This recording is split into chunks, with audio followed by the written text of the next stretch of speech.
Hello everyone. आज हम discuss करने जा रहे हैं मेटल्स एंड नॉन मेटल।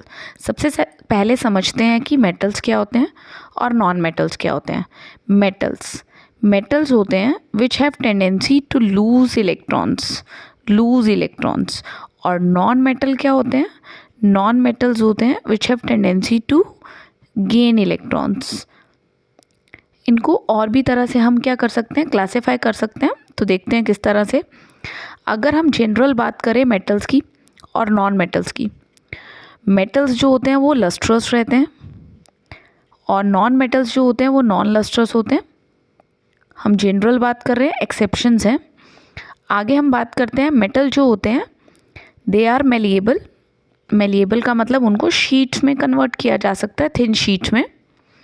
इसी वजह से मेटल्स को अलमीरा वगैरह बनाने में यूज़ करते हैं। और नॉन मेटल जो होते हैं वो क्या होते हैं? नॉन मेलिएबल होते हैं। ठीक है। नेक्स्ट वन इज, जो मेटल होते हैं वो जनरली क्या होते हैं? हार्ड होते हैं। एक्सेप्शनल केस है कि सोडियम और potassium which can be cut with a knife. और नॉन मेटल जो रहते हैं वो किसी भी स्टेट में रह सकते हैं, वो गैसेस स्टेट में भी होते हैं। गैसेस में अगर हम एग्जाम्पल ले तो ऑक्सीजन हो गया, नाइट्रोजन हो गया। लिक्विड्स में भी रहते हैं जैसे ब्रोमीन हो गया, ठीक है। और सॉलिड्स में भी है जैसे कार्बन हो गया। और मेटल्स जो रहते हैं वो डक्टाइल होते हैं, जिसका मतलब उनको हम थिन शीट में कन्वर्ट कर सकते हैं। गुड कंडक्टर ऑफ हीट होते हैं। और नॉन मेटल नॉन डक्टाइल होते हैं और पुअर कंडक्टर ऑफ हीट होते हैं, ठीक है। एक्सेप्ट हम बोल सकते हैं non metal poor conductor of electricity भी होते हैं, एक्सेप्ट अगर हम बात करें तो ग्रेफाइट। तो एक्सेप्शंस हैं हमारे पास। तो आगे चलते हैं हम। Name a metal which is best conductor of heat. Metal बताना है जो बेस्ट कंडक्टर है हीट का। तो हमारे पास एग्जाम्पल है silver. A metal which have low melting point है सीजियम और गैलियम, जिनका मेल्टिंग पॉइंट क्या रहता है? लो रहता है। Does not react with oxygen even at high temperature. वो मेटल बताने हैं जो ऑक्सीजन के साथ रिएक्ट नहीं करते हैं, उनको हम नोबल मेटल्स भी बोलते हैं। एग्जाम्पल में अगर मैं बात करूं तो जैसे गोल्ड हो गया Au, सिल्वर हो गया, प्लेटिनम हो गया, ठीक है। तो ये क्या रहते हैं? नोबल मेटल्स बोलते हैं, जो जल्दी रिएक्ट नहीं करते हैं। इवन देन गोल्ड रिएक्ट नहीं करता, सिल्वर रिएक्ट करता है सिर्फ H2S की प्रेजेंस में, जिसकी वजह से सिल्वर के ऊपर ब्लैक कलर अपीयर होता है, ठीक है। नेक्स्ट है कि मोस्ट डक्टाइल, तो गोल्ड बोल सकते हैं हम कि गोल्ड जो होता है वो क्या रहता है? मोस्ट डक्टाइल रहता है। नेक्स्ट पे चलते हैं हम बेटा। What is the amphoteric oxide. तो एम्फोटेरिक ऑक्साइड के बारे में अगर हम बात करें, ऑक्साइड्स जो क्या करते हैं? एसिड के साथ भी रिएक्ट करते हैं और बेस के साथ भी रिएक्ट करते हैं। एग्जाम्पल में अगर मैं दो कॉमन एग्जाम्पल लूँ, एल्यूमिनियम ऑक्साइड ले लेते हैं या जिंक ऑक्साइड ले लेते हैं। दो एग्जाम्पल आप कॉमन याद रखना।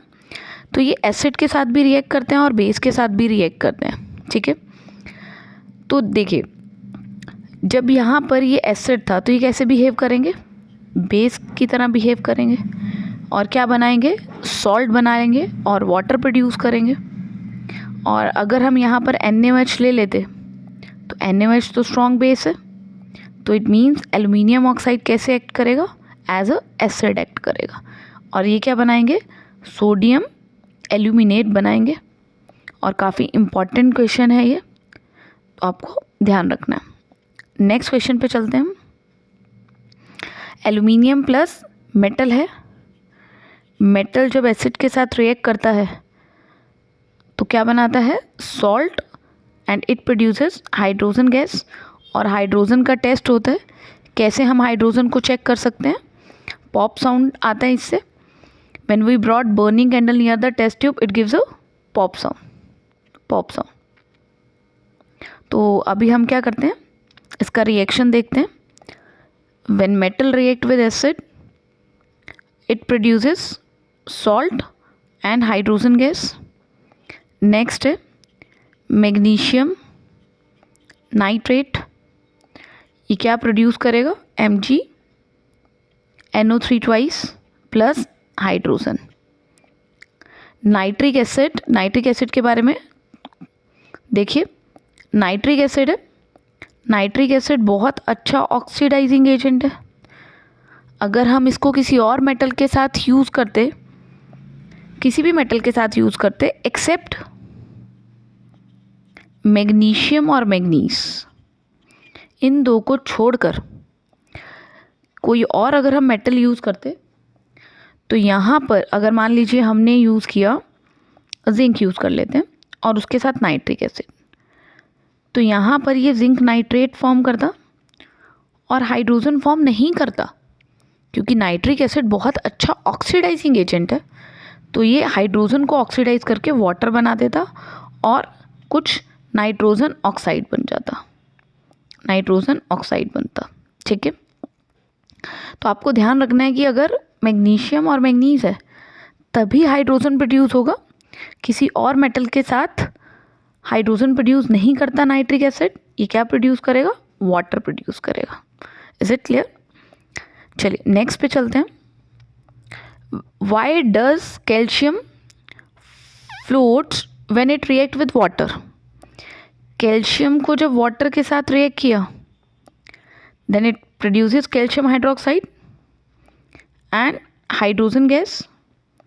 जैसे ही हाइड्रोजन्स के बबल्स बनेंगे, बबल्स बन रहे हैं और calcium get stick with him, तो हाइड्रोजन गैस बाहर आएगी, तो बबल्स ऊपर की तरफ आते हैं, जिसकी वजह से कैल्शियम भी ऊपर की तरफ जाएगा और वो फ्लोट करेगा. तो केमिकल इक्वेशन भी हमने लिख दिया. नेक्स्ट है an ore on treatment with HCl produces brisk effervescences. तो यहाँ से हमें क्लियर होगा, या तो हाइड्रोजन गैस होगी, कार्बन डाइऑक्साइड गैस होगी. जनरली जो ओर है वो या तो कार्बोनेट की रहती है या सल्फाइड ओर रहती है, तो इट मीन्स कार्बोनेट की ही ओर होगी. तो हम क्या करते हैं, कार्बोनेट की कोई और ले लेते हैं. तो हमने जिंक कार्बोनेट ले लिया बेटा, और इट रिएक्ट विथ HCl, ये आ गया हमारे पास. तो क्या बन जाएगा, ZnCl2 बनेगा. यहाँ पर हमारे पास ZnCl2 carbon dioxide plus water form होगा. अब वो क्या बोल रहे हैं, name the type of the ore with one example. तो हमने ये बता दिया. आगे है what step will be required to obtain metal from enriched ore. तो क्या करें कि हम इससे मेटल ऑब्टेन कर लें. कार्बोनेट की ओर्स हैं, कार्बोनेट की ओर है तो क्या होगा, कैल्सिनेशन होगा. कैल्सिनेशन का मतलब हम हीट करेंगे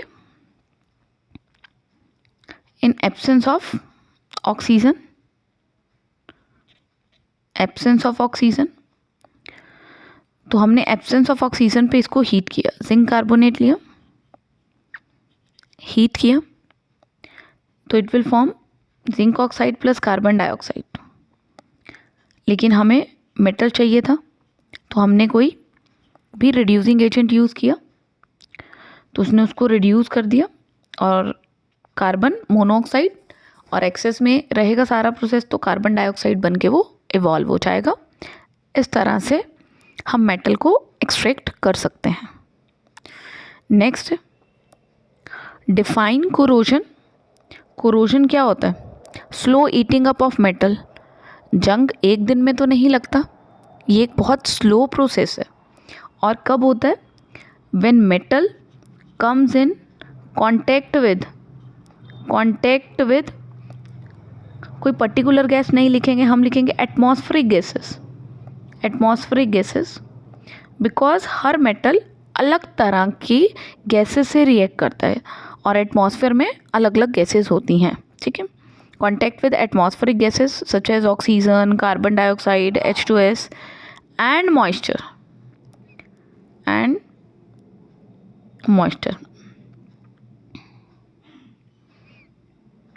ठीक है। उसके बाद नेक्स्ट है how will you recognise the corrosion of silver. Common है, आप अपने घर पे देख सकते हैं कि जब हम चांदी को यूज़ करते हैं तो वो कुछ टाइम में क्या हो जाती है, ब्लैक हो जाती है। तो हमें उससे पता चल जाएगा कि कोरोजन हुआ है। Plus hydrogen gas. Why corrosion of iron is a serious problem. Because जब कोरोजन होता है, आयरन है वो ऑक्सीजन और मॉइस्चर के कांटेक्ट में आता है और एक ऑक्साइड का लेयर बनता है, धीरे धीरे वो कोरोड हो जाता है और इसका जो फॉर्मूला रहता है Fe2O3.XH2O, जिसको हम क्या बोलते हैं, रस्ट बोलते हैं। And how can we prevent the corrosion of iron. तो हम गैल्वेनाइजेशन कर सकते हैं, कोटिंग ऑफ जिंक। एनोडाइजेशन कर सकते हैं, कोटिंग ऑफ एल्यूमिनियम। हम ग्रीस लगा सकते हैं, हम पेंट का यूज़ कर सकते हैं। तो हम अलग अलग मेथड से उसको प्रिवेंट कर सकते हैं। ठीक है, इज़ इट क्लियर। तो अब हम चलते हैं अपने नेक्स्ट क्वेश्चन पे। देखिए नेक्स्ट क्वेश्चन ही वही है कि list 3 different features between galvanisation and alloying. Galvanisation ये किसकी कोटिंग होती है, जिंक की। एलॉइंग, एलॉइंग का मतलब क्या होता है, मिक्सचर ऑफ मेटल्स और नॉन मेटल्स। ठीक है, तो मिक्सचर जनरली मेटल्स की बात कर लेते हैं हम। मेटल, मिक्सचर ऑफ मेटल्स लिख लेते हैं, मेटल है। और क्या है गैल्वेनाइजेशन में, गैल्वेनाइजेशन में कैसे की जाती है, इलेक्ट्रिसिटी का यूज़ किया जाता है, इलेक्ट्रिसिटी का यूज़ किया जाता है। एलॉइंग में किसका यूज़ करते हैं, हीटिंग का यूज़ करते हैं, हीटिंग का यूज़ करते हैं। यहाँ पर थर्ड पॉइंट अगर हम बात करें, यहाँ पे गैल्वेनाइजेशन में मिक्सचर नहीं बनता, लेकिन एलॉइंग में क्या बनता है, मिक्सचर प्रोड्यूस होता है। ये मिक्सचर बनता है, ये मिक्सचर नहीं रहता, ये इंडिविजुअल एलिमेंट ही रहता है, इंडिविजुअल एलिमेंट रहता है। तो इसके ये 3 डिफरेंसेस हो गए। नेक्स्ट है, लास्ट क्वेश्चन हम करते हैं। इकबाल treated a lustrous divalent element M। Divalent का मतलब क्या होगा, विच हैविंग +2 चार्ज या -2 चार्ज।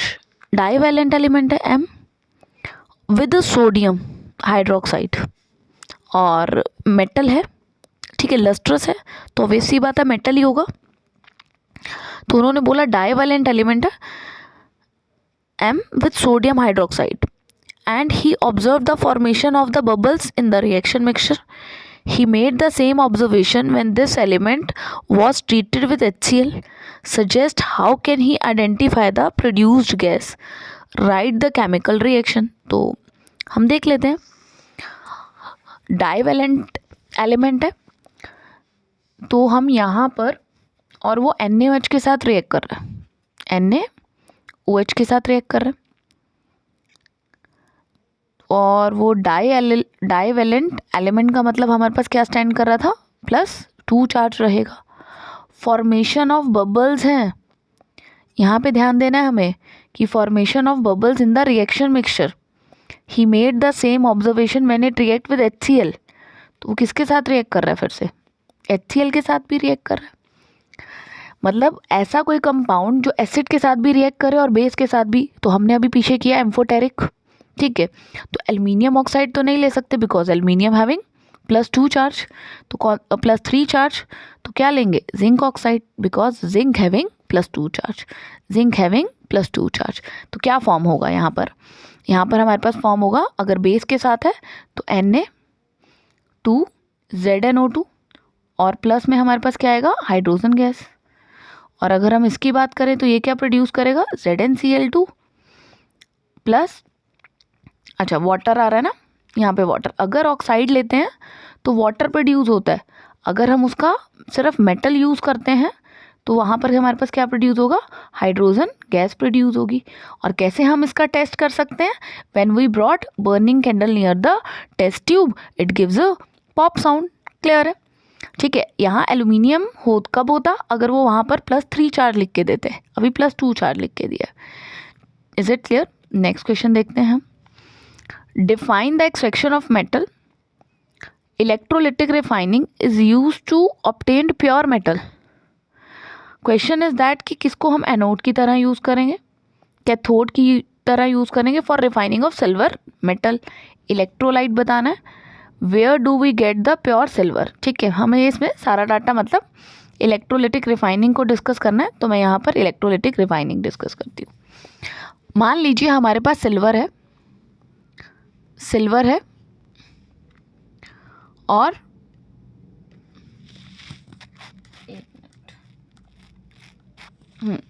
हमारे पास सिल्वर है और वो इम्प्योर सिल्वर है। तो हम क्या करते हैं, एक ही कंटेनर लेते हैं और इस कंटेनर के अंदर 2 इलेक्ट्रोड्स ले लेते हैं, और 2 इलेक्ट्रोड्स ले ली। एक आप देख रहे होंगे कि मैंने थिक ली है और एक मैंने यहाँ पे थिन ली है। जो मैंने यहाँ पर थिक इलेक्ट्रोड ली है, जो यहाँ पर थिक ली है, ये इम्प्योर है, इम्प्योर सिल्वर है, और ये मैंने प्योर सिल्वर लिया। और यहाँ पर आप इलेक्ट्रोलाइट या तो सिल्वर नाइट्रेट यूज़ कर लें, सिल्वर सल्फेट भी यूज़ कर सकते हैं, तो हम सिल्वर सल्फेट यूज़ कर लेते हैं यहाँ पर।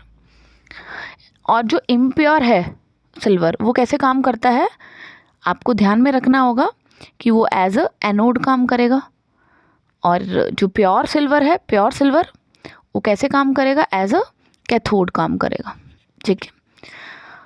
और जैसे ही हम करंट पास करेंगे, तो यहाँ पर क्या होगा, जैसे ही करंट पास करेंगे तो ये वाली जो रॉड एनोड, एनोड पे क्या होता है, एनोड पे हमारे पास होती है ऑक्सीडेशन होती है, एनोड पे क्या होती है, ऑक्सीडेशन होती है, ठीक है। और कैथोड पे क्या होती है, कैथोड पे रिडक्शन होती है। तो जैसे ही यहाँ पर इस रॉड की बात करने जा रही हूँ मैं, Ag इलेक्ट्रॉन लूज करके Ag+ बनाएगा, ठीक है। तो वो किसकी तरफ अट्रैक्ट होगा, कैथोड के ऊपर, और धीरे धीरे वो क्या हो जाएगा, स्टिक हो जाएगा। और ये क्या होगा, प्लस चार्ज किसकी तरफ जाता है, cathode, because cathode carry negative charge. तो ये धीरे धीरे ये वाली इलेक्ट्रोड थिक हो जाएगी और ये वाली थिन हो जाएगी, क्योंकि यहाँ पर अब सिर्फ क्या रह जाएंगी, इम्प्योरिटीज़ रह जाएंगी। तो उसको हम क्या दूसरा नाम देते हैं, एनोड मड भी बोलते हैं, एनोड मड। तो पिछले वाला क्वेश्चन क्लियर हो गया। क्या था क्वेश्चन कि इम्प्योर सिल्वर कहाँ लिया जाएगा, एज अ एनोड। प्योर वाला सिल्वर कहाँ लिया जाएगा, एज अ कैथोड।